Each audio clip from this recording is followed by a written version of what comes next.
Good morning. Thanks for joining me on our devotional journey through the book of Revelation. Today we're going to be in Revelation chapter 21, and we're talking about a subject that has probably crossed all of our minds at one time or another. That's the subject of heaven. And if I were to sum up heaven, I would probably look no further than Revelation 21 and verse 5, where it says that in heaven, Jesus makes all things new.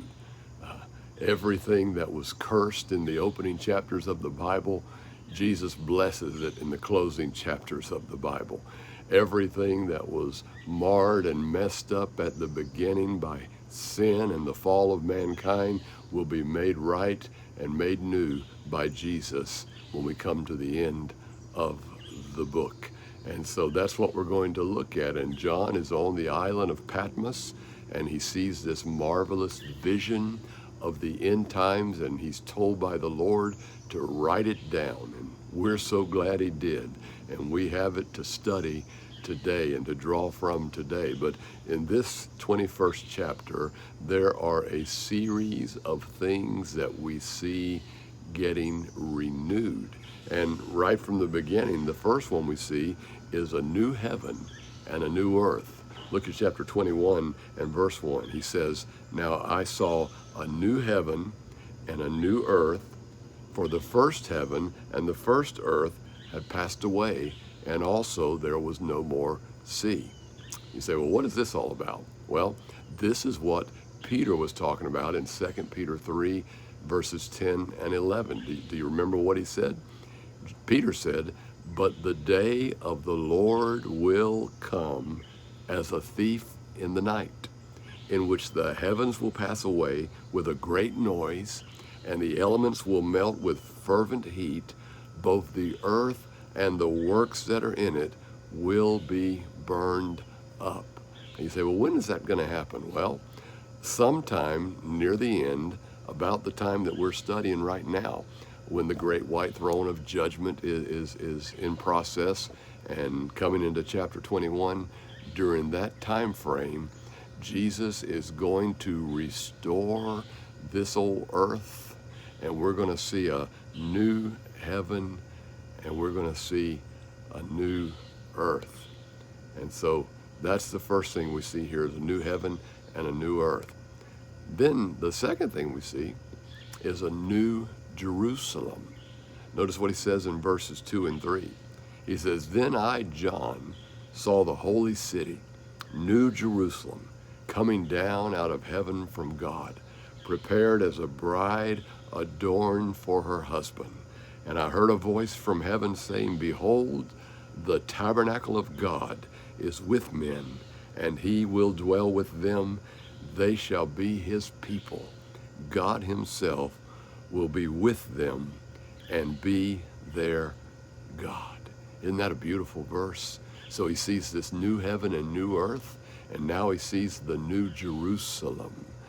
During the millennial reign, Jesus will rule the whole world from Jerusalem, the literal city of Jerusalem that's in Israel.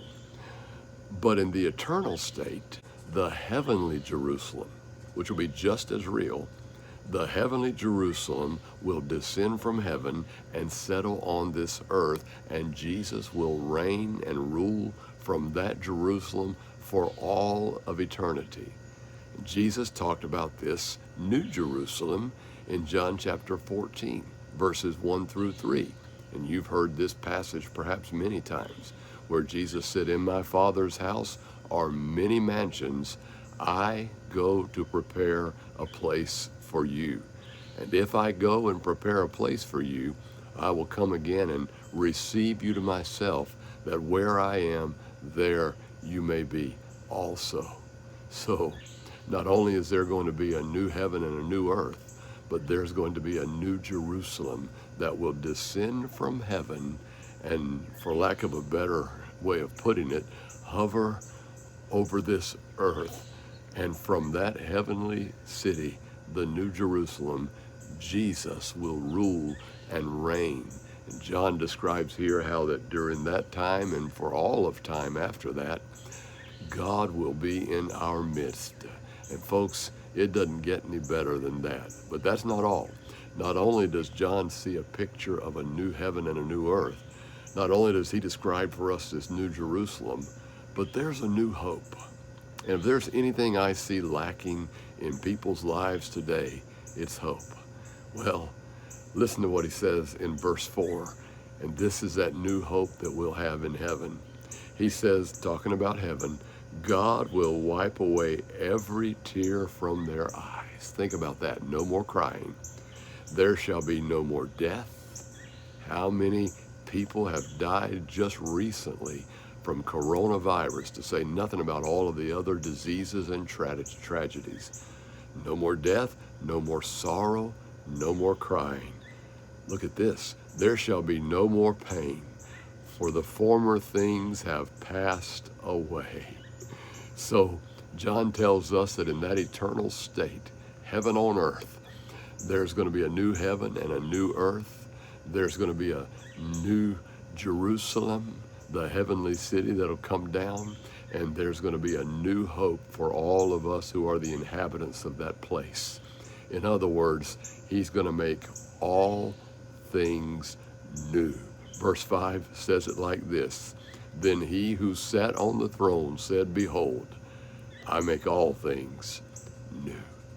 Well, as you look at chapter 21 here, the remainder of it, and even into chapter 22, John deals with a detailed description of the holy city, the new Jerusalem, coming down from heaven to earth. And I'm not going to go into great detail with that. You can take your time and read it on your own. But he talks about the precious stones and jewels and the great high walls around it and the 12 majestic gates. He describes the massive size of that city. He talks about the pure river that's as clear as crystal.